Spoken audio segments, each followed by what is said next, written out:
Tahapan penyusunan RKP Desa tahun 2025 dengan berpedoman kepada Permen Desa nomor 21 tahun 2020. Sobat, simak videonya sampai selesai. Assalamualaikum warahmatullahi wabarakatuh. Selamat siang sobat semua, salam sejahtera. Kembali lagi di channelnya seputar informasi desa. Oke, di video kali ini kita akan coba berbagi informasi mengenai tahapan penyusunan dan penetapan rencana pembangunan desa tahunan, yaitu RKPD Desa. Tidak lupa saya selalu mendoakan kawan-kawan dalam kondisi sehat ya, selalu dilancarkan aktivitas dan rezekinya. Amin ya rabbal alamin. Oke sobat, tahapan penyusunan RKP Desa tahun 2025 kita akan berpedoman kepada Permen Desa nomor 21 tahun 2020. RKP Desa ini merupakan penjabaran dari RPJMD-nya. Yang kita ketahui ya, sekarang ini 8 tahun. Nah, RKP Desa ini adalah merupakan dokumen kegiatan pembangunan desa selama 1 tahun. Oke sobat, tahapannya kita akan perlihatkan di sebelah sini ya peraturannya. Yang pertama itu terdapat di 6 ya, Permen Desa nomor 21 tahun 2020. Yang pertama itu adalah kepala desa menyiapkan penyusunan rancangan RKP Desa dengan membentuk tim penyusun RKP Desa. Jadi membentuk tim terlebih dahulu ya. Di ayat keduanya, tim penyusun RKP Desa sebagaimana dimaksud pada ayat 1 terdiri dari yang pertama itu adalah pembina yang dijabat oleh kepala desa. Poin B, ketua yang dipilih secara musyawarah mufakat dengan mempertimbangkan kemampuan dan keahlian. Poin C, sekretaris ditunjuk oleh ketua tim dan anggota berasal dari perangkat desa, kadar pemberdayaan masyarakat desa, dan unsur masyarakat desa lainnya. Kita lihat di ayat ketiga, unsur masyarakat desa sebagaimana dimaksud pada ayat 2 huruf D meliputi tokoh adat, tokoh agama, tokoh masyarakat, tokoh pendidikan, tokoh seni dan budaya, dan keterwakilan wilayah. Di poin B, organisasi atau kelompok tani atau buruh tani ini masuk juga ya. Di poin C, organisasi atau kelompok nelayan dan atau buruh nelayan, itu kalau ada yang daerah pantai ya. Oke, di poin D ini adalah organisasi atau kelompok pengrajin. Kita lihat di poin E, organisasi atau kelompok perempuan, forum anak, pemerhati, dan perlindungan anak. Di poin F, perwakilan kelompok masyarakat miskin, kelompok kebutuhan khusus atau difabel, kadar kesehatan, penggiat dan pemerhati lingkungan, kelompok pemuda atau pelajar, dan atau organisasi sosial dan atau lembaga kemasyarakatan desa lainnya sesuai dengan keadaan desa. Nah, di sini adalah unsur masyarakat desa ya, itu tadi sudah disebutkan ya sampai K. Nah, di ayat 4, tim penyusun RKP Desa sebagaimana dimaksud pada ayat 1 paling sedikit 7 orang. Nah, jadi paling sedikit ya 7 orang. Oke, komposisi ayat 5, komposisi tim penyusun RKP Desa sebagaimana dimaksud pada ayat 4 terdiri dari paling sedikit 30% keterwakilan perempuan ya. Di ayat 6, tim penyusun RKP Desa sebagaimana dimaksud pada ayat 1 ditetapkan dengan keputusan kepala desa. Nah, jadi tim ini diberikan SK ya oleh kepala desa. Lanjut kita di pasal 38. Nah, pasal 38 ini rencana kegiatan pembangunan desa yang akan masuk ke dalam rancangan dokumen RKP Desa disusun berdasarkan hasil pencermatan dan penyelarasan daftar rencana program dan kegiatan yang masuk ke desa. Nah, ini biasanya diawali dengan musyawarah rencana pembangunan desa ya, yang dilaksanakan setiap bulan Januari ya tahun sebelum berjalan. Misalkan tahun 2025 Musrenbang Desnya itu dilaksanakan di bulan Januari tahun 2024. Nah, ini semua program itu sudah disusun ya, ada di sana semua. Nah, ini disusun terlebih dahulu untuk RKP ini. Oke. Di ayat 2, rencana pembiayaan pembangunan desa yang akan masuk ke dalam rancangan dokumen RKP Desa disusun berdasarkan, nah ini ya, perkiraan pendapatan asli desa. Jadi ada perkiraan terlebih dahulu ya. Terus pagu indikatif dana desa yang bersumber dari anggaran pendapatan dan belanja negara. Ini dana desa yang setiap tahun ya, ada yang sampai 1,5 miliar, ada yang mendapatkan 1 miliar, itu relatif ya seperti apa desanya. Oke, di poin C, pagu indikatif alokasi desa yang merupakan bagian dari dana perimbangan yang diterima kabupaten atau kota atau yang sering disebut alokasi dana desa ya, ADD. Di poin D, perkiraan bagian dari hasil pajak daerah dan retribusi daerah kabupaten atau kota. Di poin E, rencana bantuan keuangan dan anggaran pendapatan belanja daerah provinsi, ini bantuan keuangan provinsi ya. Yang F, rencana bantuan keuangan dari anggaran pendapatan belanja daerah kabupaten atau kota, ini bantuan kabupaten ya atau APBD 2.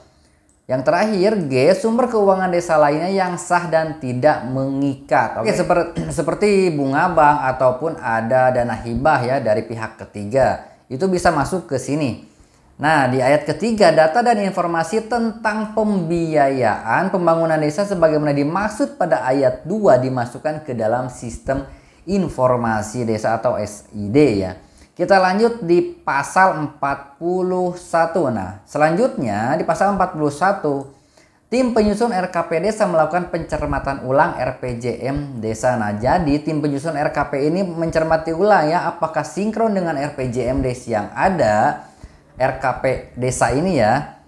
Ayat kedua, kita lihat pencermatan ulang RPJM Desa sebagaimana dimaksud pada ayat 1 dilakukan dengan cara, nah ini caranya ya, mencermati arah kebijakan perencanaan pembangunan desa. Poin B, mencermati skala prioritas rencana kegiatan pembangunan desa untuk 1 tahun anggaran berikutnya yang tertuang dalam dokumen RPJM Desa. Di poin C, mencermati hasil evaluasi laju pencapaian SDGs Desa. Poin D, mencermati daftar usulan masyarakat desa perihal program dan atau kegiatan pembangunan desa untuk pencapaian SDGs Desa. Oke, dilanjut mencermati rencana kerja sama antar desa dan atau kerjasama desa dengan pihak ketiga yang difokuskan pada upaya pencapaian SDGs Desa. Oke, di ayat ketiga kita lihat hasil pencermatan ulang RPJM Desa sebagaimana dimaksud pada ayat 1 memuat data dan informasi mengenai yang pertama itu adalah daftar prioritas usulan rencana program dan atau kegiatan pembangunan desa untuk 1 tahun ke depan atau 1 anggaran berikutnya ya. Poin B, daftar usulan masyarakat desa yang dipilah berdasarkan tujuan SDGs Desa. Di poin C, daftar rencana kerja sama antar desa dan daftar rencana kerja sama desa dengan pihak ketiga. Nah, ini dicermati terlebih dahulu ya untuk RKP ini. Kita lihat di ayat 4, data dan informasi hasil pencermatan ulang RPJM Desa sebagaimana dimaksud pada ayat 3 dimasukkan dalam format hasil pencermatan RPJM Desa yang ada di sistem informasi desa. Ini sudah tertuang ya, aturannya sudah ada. Oke, kita lanjut di pasal 42, ini tahapannya ya. Tim penyusun RKP Desa melaksanakan penyusunan rancangan RKP Desa dan daftar usulan RKP Desa dengan berpedoman kepada sistem informasi desa yang memuat, ini sebenarnya sudah ya tadi, tapi ini di perinci ya, daftar rencana program dan kegiatan yang masuk ke desa. Ini dari berbagai daerah ya ataupun program kegiatan pembangunan daerah, ini bisa saja masuk di sini semua ya, entah dari masyarakat, dari pihak ketiga ini masuk. Data dan informasi tentang rencana pembiayaan pembangunan desa dan data dan informasi hasil pencermatan RPJM Desa. Nah, kita lanjut di pasal 49. Nah, 49 ini BPD difasilitasi oleh pemerintah desa menyelenggarakan musyawarah desa untuk membahas, menetapkan dan mengesahkan RKP Desa. Jadi yang melaksanakan itu adalah BPD atau Badan Permusyawaratan Desa yang difasilitasi oleh pemerintah desa. Jadi untuk undangannya juga dari BPD, segala dari BPD, tetapi yang difasilitasi oleh pemerintah desa. Oke, pada ayat 2, pembahasan dan pengesahan rencana kerja pemerintah RKP Desa sebagaimana dimaksud dalam ayat 1 meliputi yang pertama itu adalah pembahasan RKP Desa. Poin B, penetapan rancangan RKP Desa melalui berita acara musyawarah desa. Yang C, pengesahan dokumen RKP Desa. Nah, itu ya untuk tahapannya. Kita lihat di ayat ketiga, berita acara musyawarah desa sebagaimana dimaksud pada ayat 2 huruf B ditandatangani oleh kepala desa, ketua BPD, anggota BPD, dan seorang perwakilan masyarakat desa. Nah, ini ya yang ada ditandatangani berita acara musyawarahnya. Di poin 4 atau ayat 4, pengesahan dokumen RKP Desa sebagaimana dimaksud pada ayat 2, huruf C dilakukan dengan penandatanganan peraturan desa tentang RKP Desa oleh Kepala Desa dan Ketua BPD. Di poin kelima atau ayat 5, Kepala Desa menginformasikan kepada masyarakat desa peraturan desa tentang RKP Desa sebagaimana dimaksud pada ayat 4 melalui sistem informasi desa dan atau media publikasi lainnya. Oke, jadi setelah rancangan ataupun peraturan desanya ini dibuat, ini harus diinformasikan kepada masyarakat ya, baik melalui media sosial ataupun kegiatan-kegiatan musyawarah lainnya yang bisa menginformasikan peraturan RKP Desa ini sudah ditetapkan ya. Jadi sudah paham ya, ketika melaksanakan RKP Desa atau penyusunan RKP Desa ini ada tata pelaksanaannya ya, tata caranya seperti apa, tahapannya. Yang kita ketahui tadi sudah dijelaskan, membentuk tim terlebih dahulu, melakukan pencermatan, evaluasi dan lain sebagainya.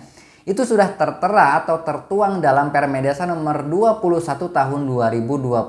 Untuk bisa lebih jelasnya sobat bisa download ya di websitenya resmi Kementerian Desa ataupun bisa melalui media internet ya. Oke sobat, demikian informasinya, mudah-mudahan bermanfaat. Silahkan dukung channelnya dengan tekan tombol subscribe dan jangan lupa berikan komentarnya. Selalu jaga kesehatan, jaga pola makan, istirahat yang cukup, olahraga yang teratur bila perlu, dan selalu semangat menjalani aktivitasnya. Wassalamualaikum warahmatullahi wabarakatuh.